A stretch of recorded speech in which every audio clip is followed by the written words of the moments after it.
Friday na naman ulit. So, ride ulit.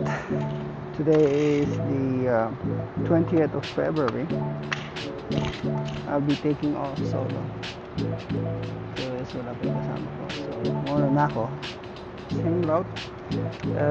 I think today is the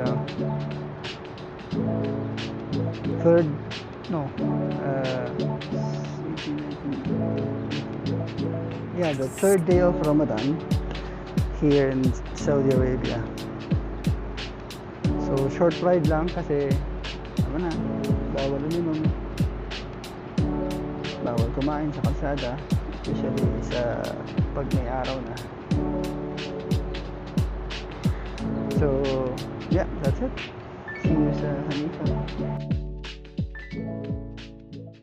Yun ay lalarga na. Maraming mga kasama ngayon, mga nagbabalik, mga galing sa bakasyon, mga na-stuck sa overtime. Yan.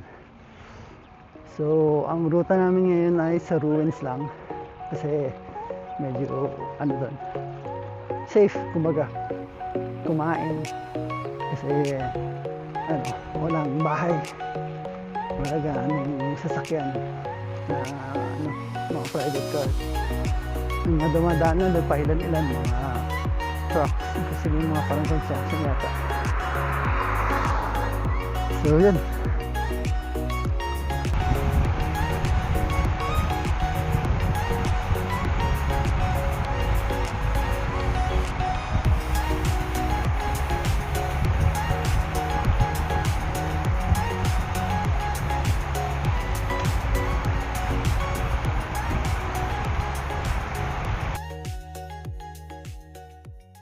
Ruins route.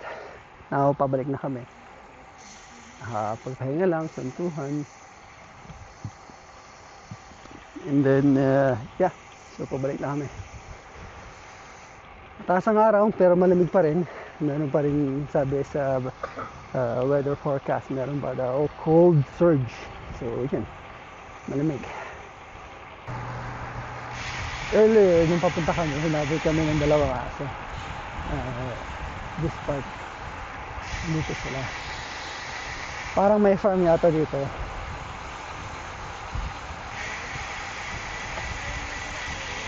Hinabol kami.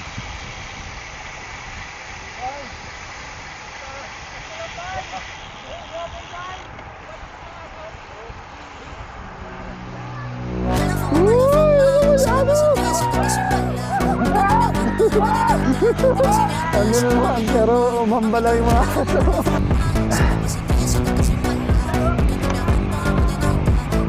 Yan o! Yan o!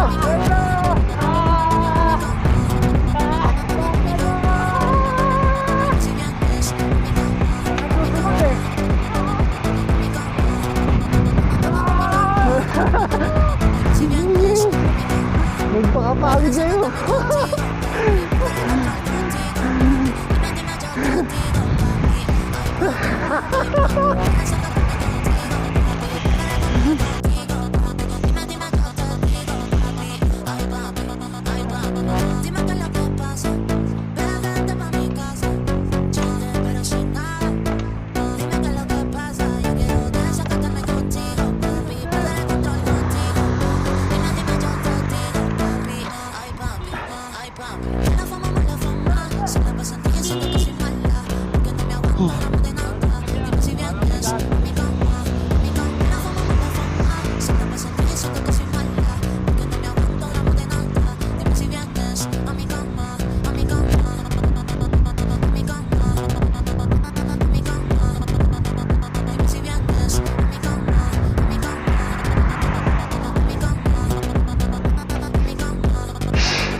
We finally reached Tasters.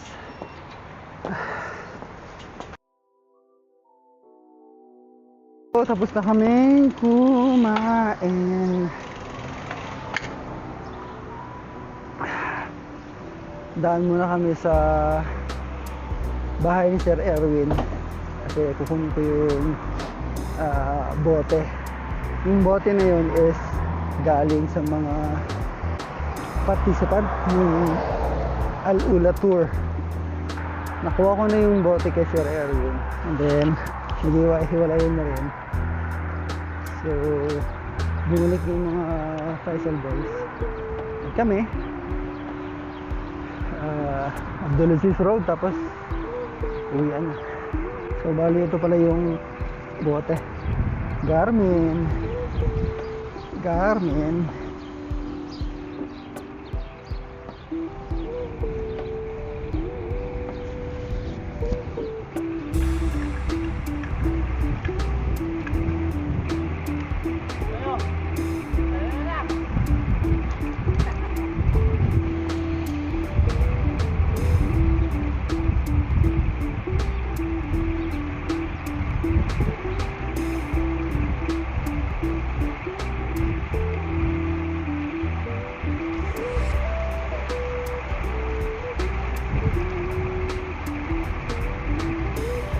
So papaalam na kami kay Sir dito. Oo. Ingat.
So, apartment at last.